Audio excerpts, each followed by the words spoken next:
Hello प्यारे बच्चों, स्वागत है आप सभी का एक बार फिर से आपके अपने इस YouTube channel LCC solution hub में।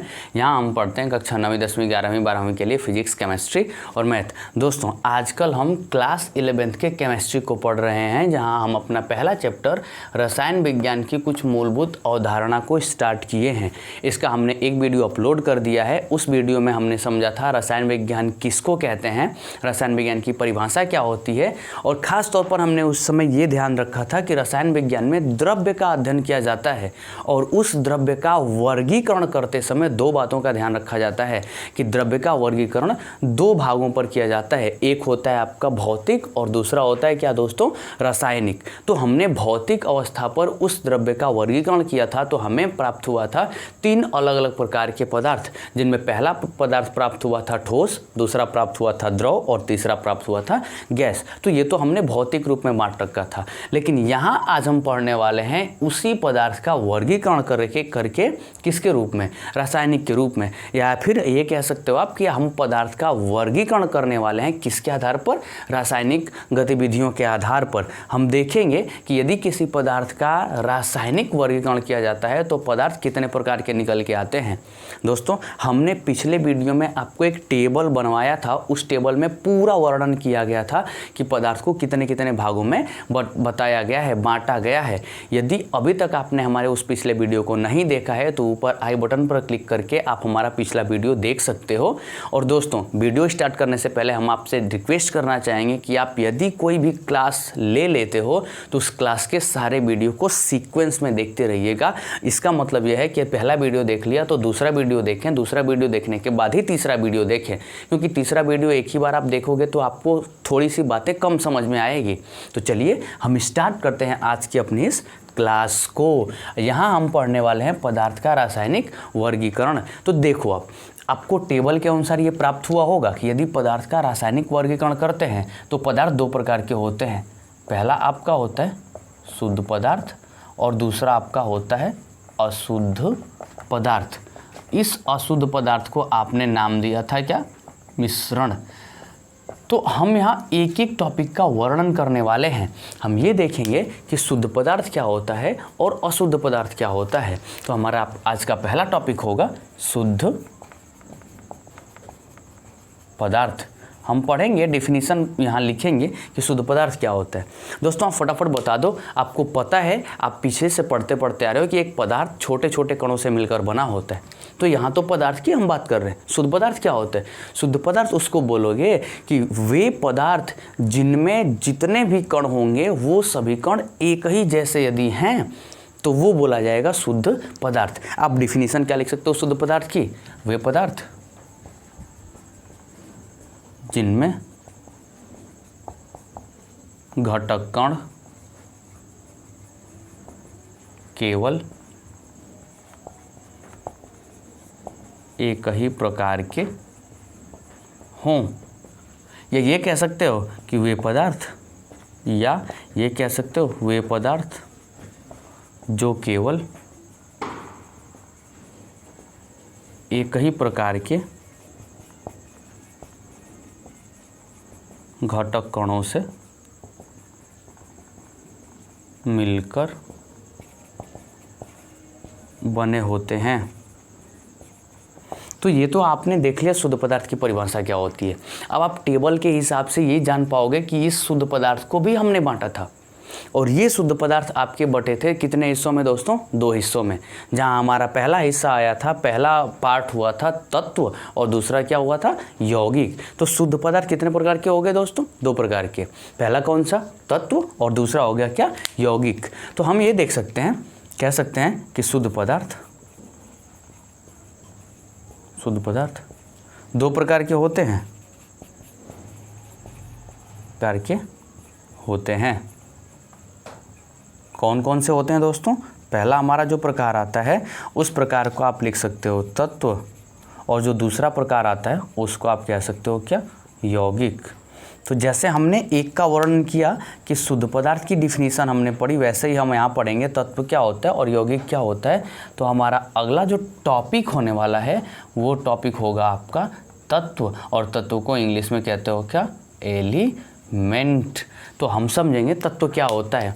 अब आप देखो शुद्ध पदार्थ का एक छोटा सा हिस्सा है क्या, तत्व। तत्व की डिफिनीशन क्या हो सकती है, आप वो जरा ध्यान से देखोगे, वे शुद्ध पदार्थ जिसको दो या दो से अधिक भागों में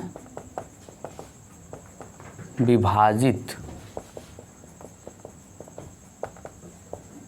न कर सकें तत्व कहलाते हैं। तो हमने देखा कि तत्व की डिफिनेशन क्या होती है, वे शुद्ध पदार्थ जिनको हम दो या दो से अधिक भागों में विभाजित नहीं कर सकते, अर्थात उसको बांटा नहीं जा सकता, उसको तोड़ा नहीं जा सकता, उसको कई भाग में नहीं बांटा जा सकता है। जैसे एग्जाम्पल के तौर पर आप पढ़ सकते हो Fe, जिसको क्या बोलते हो, आयरन, लोहा, हीलियम, हाइड्रोजन, नाइट्रोजन, ऑक्सीजन। अब आप बताओ कि यदि मैं बोलूँ ये हाइड्रोजन हमारे पास है, तो हाइड्रोजन का नाम क्या होता है, HYDROGEN। तो उसका पहला लेटर क्या ले लिया हमने, हाइड्रोजन ले लिया, हाइड्रोजन का सिंबल हो गया H। तो आप जरा बताओ, क्या आप हाइड्रोजन को बांट सकते हो अलग अलग, नहीं बांट सकते। ये कर सकते हो कि इस पात्र से उठा करके हाइड्रोजन को इस पात्र में रख सकते हो, इस पात्र से उठा के इस पात्र में रख सकते हो, लेकिन हाइड्रोजन को आप चाहो कि मार के इसे किसी डंडे से या फिर किसी भी प्रकार से अलग अलग कर दें, तो आप अलग नहीं कर सकते।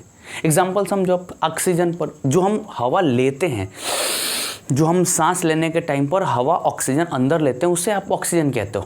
तो आप ज़रा बताओ कि ऑक्सीजन जो सिलेंडर में आता है, अभी कोविड-19 की महामारी चली थी, उसमें बहुत सारे लोग ऑक्सीजन सिलेंडर की वजह से अपनी जान गंवा बैठे थे। तो उस ऑक्सीजन सिलेंडर में क्या होता था, ऑक्सीजन भरी होती थी, तो उस सिलेंडर से दूसरे सिलेंडर में ऑक्सीजन को डाल सकते हो। ऐसा नहीं हो सकता कि ऑक्सीजन को ऐसे चाकू से लाके काट के अलग अलग कर सकते हो। तो तत्व क्या होगा, वे शुद्ध पदार्थ जिनको दो या दो से अधिक भागों में बांट नहीं सकते हो, वो आपका कहलाता है क्या, तत्व। एग्जाम्पल समझ सकते हो, FeHe, लोहा, iron, helium, hydrogen, nitrogen, oxygen. अब जैसे हमने बांटा था शुद्ध पदार्थ को दो हिस्सों में, तत्व और यौगिक के रूप में, ठीक वैसे ही तत्व को भी बांटा जाता है। तत्व भी आपका बढ़ जाता है। आपने कल टेबल पढ़ा होगा तो आपको पता होगा कि ये तत्व भी बट जाते हैं, और यह तत्व बटते हैं टोटल 3 हिस्सों में। कितने हिस्सों में दोस्तों, 3 हिस्सों में बढ़ते हैं। पहला आपका हिस्सा आ जाता है क्या, धातु, और दूसरा हिस्सा क्या आता है आपका, अधातु। याद करिए, याद है आपको, कमेंट करके बताइए तीसरा क्या होता है, फटाफट कमेंट करके आप बताओ। METAL, मेटल लिख सकते हो, इधर क्या लिख सकते हो आप, नॉन मेटल, METAL। तीसरा बताया अभी तक, तीसरा होता है आपका दोस्तों उपधातु। क्या कहते हो इसको इंग्लिश में, सब मेटल। अब हम समझेंगे कि तत्व के जो 3 हिस्से हो गए, धातु, उपधातु और अधातु, इन तीनों के डिफिनीशंस क्या होती हैं। तो जैसे आपने तत्व समझा, वैसे ही आप समझ सकते हो क्या, इन तीनों को। तो हम छोटी सी और आसान सी डिफिनीशन बताएंगे। धातु क्या होता है, वे पदार्थ जिनमें धारा का प्रवाह हो सके, बस सिंपल सी बात। वे पदार्थ जिनमें धारा का प्रवाह हो सके, वो आपका क्या कहलाएगा, धातु। ध्यान से पढ़िएगा इस बात को, धातु, उपधातु और अधातु क्या होता है, क्योंकि ये आपकी केमिस्ट्री का एक अहम हिस्सा होता है। क्या दोस्तों, धातु, अधातु और उपधातु। आप ये कह सकते हो धातु क्या होते हैं, धातु वे पदार्थ होते हैं जिनमें धारा का प्रवाह संभव है, जबकि अधातु क्या होता है, वे पदार्थ जिनमें धारा प्रवाहित नहीं होती है, जिनमें धारा प्रवाहित नहीं होती है, जिनमें धारा प्रवाहित नहीं होती है, वो आप कहते हो क्या, आप अधातु। समझिए दोस्तों, धातु क्या होता है, जिनमें धारा का प्रवाह। आप टिक कर सकते हो ऐसे क्या, लेकिन हाँ, कॉपी पर टिक नहीं करोगे, कॉपी पर आप मेंशन करोगे कि धातु वे पदार्थ होते हैं जिनमें धारा का प्रवाह होता है, जबकि अधातु क्या लिखोगे, वे पदार्थ जिनमें धारा का प्रवाह नहीं होता है। तो हमने धातु और अधातु तो समझ लिया, लेकिन उपधातु क्या होता है, देखो दोनों के बीच का, यहाँ हो सकता है, यहाँ नहीं होगा। तो उपधातु ना दोनों भाई साहब को साथ में लेकर के चलता है। उपधातु कहता है कि मैं एक ऐसा पदार्थ हूँ मैं एक ऐसा पदार्थ हूँ जिनमें धारा का प्रवाह होगा और जिनमें धारा का प्रवाह नहीं भी होगा, तो उस पदार्थ को कहते हो क्या आप दोस्तों? उपधातु। तीनों आप ध्यान से समझो, सिंपल वर्ड में मैं आपको होता है। तो ये तीनों ना एक दूसरे की फैमिली वाले होते हैं। क्या पढ़ा आपने? शॉर्ट ट्रिक याद करिए, ध्यान से समझिए, याद रटने की आवश्यकता ही नहीं है, एक बार में सारा क्लियर होता जाएगा। धातु क्या है? धातु में धारा का प्रवाह होगा, सिंपल। क्या याद करोगे आप? धातु में धारा का प्रवाह होगा। अधातु क्या है? अधातु में धारा का प्रवाह नहीं होगा। लेकिन ये भाई साहब क्या, और उपधातु क्या कहते हैं? मैं इसको और इसको दोनों को साथ लेके चलने वाला हूँ। तो करते क्या है? बोलते क्या है? मेरे में एक बार धारा का प्रवाह होगा जबकि दूसरे में धारा का प्रवाह नहीं होगा। एग्जाम्पल क्या कह सकते हो आप? ध्यान से समझो। जैसे आप देखो, आप कह सकते हो लोहा, चांदी, सोने के आभूषण देखे ना सबने, सोना कह सकते हो आप आसानी से। कॉपर के वायर आते हैं, ध्यान से पढ़ा होगा। तो ये धातु के एग्जाम्पल है। इसको ले जाके कहीं करंट से टच कराओगे ना, फिर आपको एहसास हो जाएगा कि हाँ तो धारा का प्रवाह होता है, सच में होता है। इधर आ जाओ, अधातु क्या हो सकते हैं? मान लो आप रबड़, प्लास्टिक, मोम, कागज, आप ये सारे एग्जाम्पल पढ़ सकते हो। उपधातु का एग्जाम्पल आप लिख सकते हो। क्या लिख सकते हो आप? Silicon, germanium. आप क्या समझ सकते हो? देखो, जैसे पहले के जो टीवी आते थे, उस टीवी के पीछे क्या देखा? टीवी के सामने, टीवी तो ऐसे है लेकिन उसके पीछे इतना बड़ा सा निकला रहता था। तो जो पीछे के साइड में निकला रहता था ना, वो आपका बना होता है किसका? सिलिकॉन और जर्मेनियम का। तो ये एग्जाम्पल है, आप ये कह सकते हो कि ये इसका एग्जाम्पल है। तो आप इसका स्क्रीनशॉट लीजिए, हम आगे की क्लास कंटिन्यू करते हैं। टॉपिक है यौगिक। जैसे हमने तत्व के बारे में तो पूरा स्टडी कर लिया, अब हम बारी आती है यौगिक की। तो यौगिक क्या है? आप पढ़ो, यौगिक शुद्ध पदार्थ का एक दूसरा रूप है। तो यौगिक क्या कह सकते हो? यौगिक मिलके बनता है तत्वों से। इसकी डिफिनीशन आती है कि यदि, या ये कह सकते हो कि वे पदार्थ जो तत्वों को एक निश्चित मात्रा में मिलाने से प्राप्त होते हैं, यौगिक कहलाते हैं। क्या समझा दोस्तों आपने? यौगिक वे पदार्थ होते हैं जो तत्वों को एक निश्चित अनुपात में, निश्चित मात्रा में मिलाने से प्राप्त होते हैं, यौगिक कहलाते हैं। एग्जाम्पल, जैसे हमने तत्व आपको क्या पढ़ाया? अब सपोज करो हमने आपको तत्व पढ़ाया था हाइड्रोजन। अब आप समझो हम यहाँ पर एक और तत्व आपको पढ़ाया था ऑक्सीजन। यदि हाइड्रोजन के 2 हिस्से ले लिए जाए तो फिर तो आप इसको लिख सकते हो H2 आसानी से। यदि ऑक्सीजन को एक ही मोल लिया जाए तो ऑक्सीजन ले सकते हो। यदि, अब ये भी आपका तत्व है, आप ये समझो ये भी आपका तत्व है, लेकिन इन दोनों तत्व भाई साहब को, यदि इन दोनों तत्वों को एक दूसरे में मिला देते हो तो आपका यहाँ पर क्या बन जाएगा? H2O। और यही H2O आपका कहलाता है क्या दोस्तों?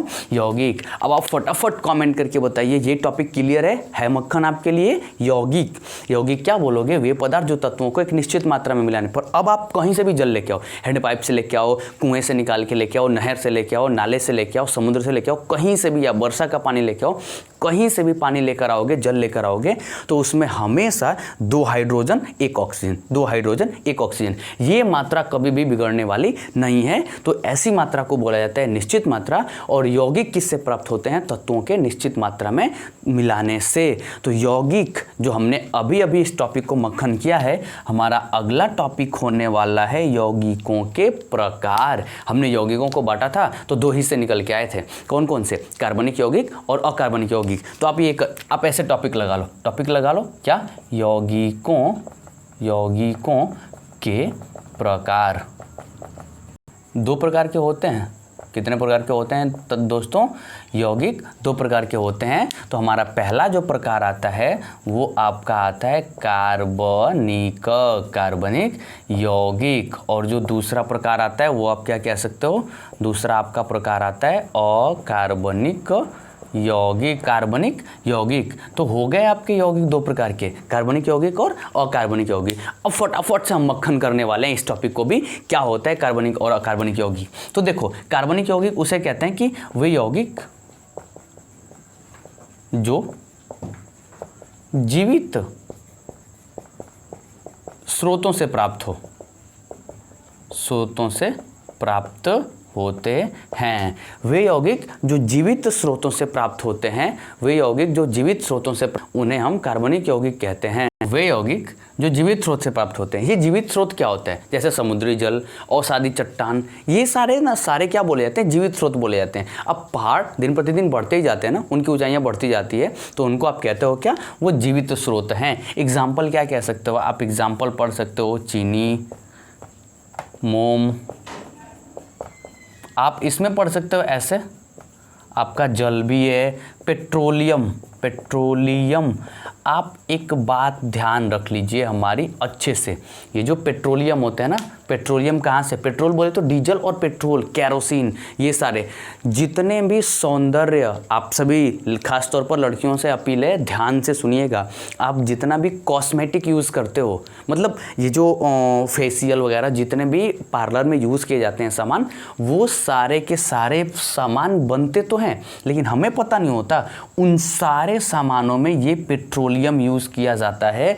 और यह पेट्रोलियम प्राप्त होता है दोस्तों अवसादी चट्टानों से। आपने भूगोल में कहीं ना कहीं पढ़ा होगा अवसादी चट्टान क्या होता है। तो पेट्रोलियम जिसके अंतर्गत आता है मोम, जिसके अंतर्गत आता है पेट्रोल, डीजल, कैरोसिन, मोम, ईथर, सभी के सभी पेट्रोलियम बोले जाते हैं। और यह पेट्रोलियम प्राप्त होता है अवसादी चट्टानों से। और इस पेट्रोलियम का उपयोग किया जाता है दोस्तों कॉस्मेटिक या फिर सौंदर्य के सभी वस्तुओं को बनाने में। और कार्बनिक क्या बोला जाता है? अब यहाँ तो जीवित से प्राप्त कर लिया, लेकिन ये क्या होता है? वे यौगिक जो निर्जीव से प्राप्त हो, निर्जीव स्रोत से प्राप्त हो, स्रोत से प्राप्त हो, उन्हें आप कहते हो अकार्बनिक यौगिक। अकार्बनिक यौगिक क्या हो गया? जो निर्जीव से प्राप्त होता। लेकिन कार्बनिक क्या? जो जीवित से प्राप्त होता। अब जैसे हमने कार्बनिक के डिफिनीशन के बाद एग्जाम्पल बहुत सारा पढ़ा, वैसे ही आप यहाँ पे भी पढ़ो। जैसे आप बोल सकते हो यहाँ पे, क्या बोल सकते हो? सोडियम नाइट्रेट,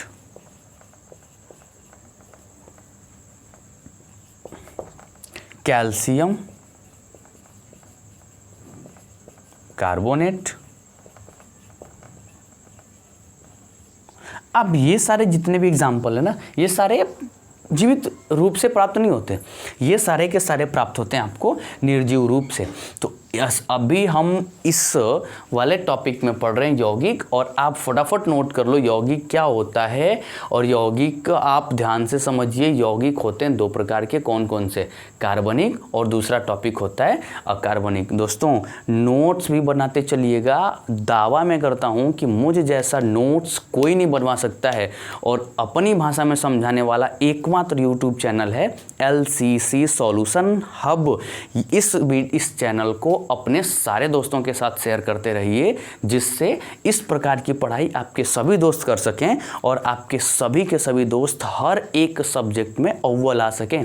आप इसका स्क्रीनशॉट लीजिए। हम आगे की क्लास फिर से कंटिन्यू करते हैं। हमारा अगला टॉपिक है अशुद्ध पदार्थ या मिश्रण, लेकिन हम इस टॉपिक को कंप्लीट करेंगे अपने अगले लेक्चर में।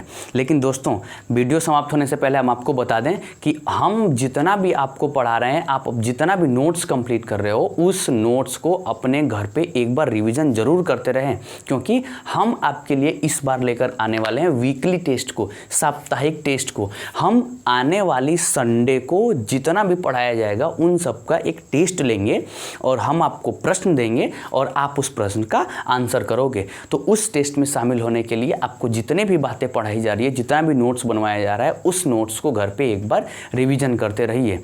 तो मिलते हैं हम दोस्तों अपनी अगली क्लास में। अभी तक के लिए जय हिंद, गुड नाइट।